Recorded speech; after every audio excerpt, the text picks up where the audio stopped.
কি নাম তোমার? আমার নাম হচ্ছে শান্তা। তুমি এখানকার ভোটার? জি, আমি এখানকার ভোটার। আচ্ছা, তুমি কি বলতে চাচ্ছ বলো এবার। আমি হচ্ছে গৃহিণী, তো আমি আদমজি ক্যান্টনমেন্ট কলেজ থেকে পাশ করে বের হয়েছি।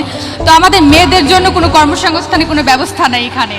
তো আমরা চাই মানে এই ভাষান থেকে এলাকায়। আচ্ছা আচ্ছা, এই মহিলাদের জন্য কর্মসংস্থানের জি, ব্যবস্থা করা। মহিলাদের জন্য কর্মসংস্থানের ব্যবস্থা করার জন্য আর কি আপনার কাছে। কিন্তু এলাকার সমস্যা কি? অন্যরা যারা বলছে মোটামুটি সেটাই জি, এলাকার সমস্যা হচ্ছে আমাদের মানে ক্যান্টনমেন্ট এলাকায় হচ্ছে আমরা সিভিল যারা আছি তারা মানে ভালোভাবে ঢুকতে পারি না, চলাচল করতে পারি না, মানে আমাদের স্বাধীনতা নাই। তো এটার জন্য যদি আপনি কোনো পদক্ষেপ গ্রহণ করতেন। আচ্ছা, যারা সিভিল যারা আছে আমরা ভাষানটেক এলাকা, তারা ক্যান্টনমেন্টে ঢুকতে অনেক অসুবিধা হয়। আচ্ছা ঠিক আছে, সেটা একটা সিকিউরিটির ব্যাপার হয়তো আছে, সেটা ক্যান্টনমেন্ট অথরিটি যারা আছে তাদের সাথে কথা বলে দেখতে হবে তারা কতটুকু এলাকা করে, সেটা হচ্ছে অন্য একটা বিষয়। কিন্তু আপনার মতে এলাকার সমস্যা কি কি? এক হচ্ছে মহিলাদের কর্মসংস্থান। জি, মহিলাদের কর্মসংস্থান।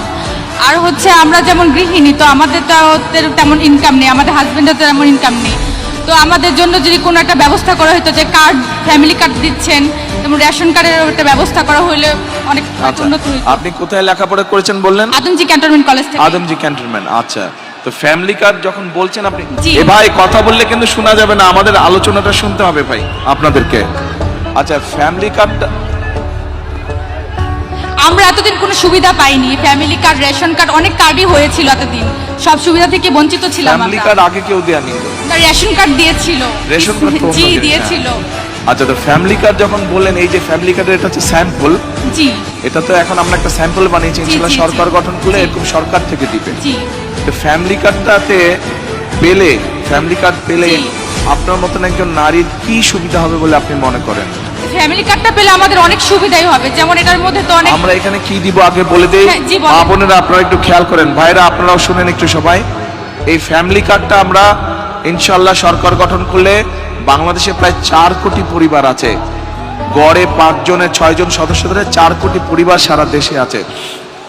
এই পরিবারগুলোকে বিশেষ করে ভাষান থেকে যেই পরিবারগুলো থাকেন সাধারণত, সেরকম যত পরিবার আছে বাংলাদেশে আমরা চেষ্টা করব সবাইকে দিতে। এখন এই কার্ডের মাধ্যমে আমরা একজন নারীকে, যার সংসার আছে, স্বামী আছে, সন্তান আছে, এরকম একজন নারীকে আমরা মাসে 2 থেকে 2,500 টাকা দিব, অথবা সম পরিমাণের প্রয়োজনীয় যে খাদ্য সামগ্রী আছে সেগুলো দিব। ঠিক আছে? তা আপনাকে যদি ধরেন, আপনাকে যদি এরকম একটা সুবিধা আপনি পান, তাহলে কি সুবিধাটা হবে আপনার? আপনি তো 2,500 টাকা আপনি মাসে পেলেন, অথবা 2,500 টাকার সম পরিমাণ মূল্যের আপনি প্রয়োজনীয় খাদ্য, যেটা এসেনশিয়াল ফুড আইটেম যেগুলো, সেগুলো পেলেন, তাহলে আপনার কি সুবিধাটা হবে?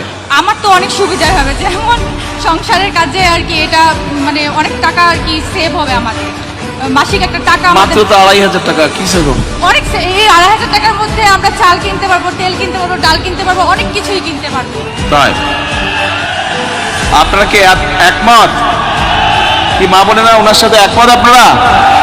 আচ্ছা, কিন্তু একমত যদি হন তাহলে এক মিনিট যদি একমত হন, এবং আপনারা যারা পুরুষ ভাইরা আছেন, আপনারা যদি চান আপনার মা বা আপনার স্ত্রীর হাতে এরকম একটি ফ্যামিলি কার্ড পৌঁছাক, বা আপনার বোন যে সংসার করছে তার হাতে ফ্যামিলি কার্ড পৌঁছাক, আমরা ফ্যামিলি কার্ড দেই, এইটা যদি চান তাহলে তো দুটো কাজ করতে হবে। এক, এখান থেকে বিএনপির প্রার্থীকে জয়যুক্ত করতে হবে।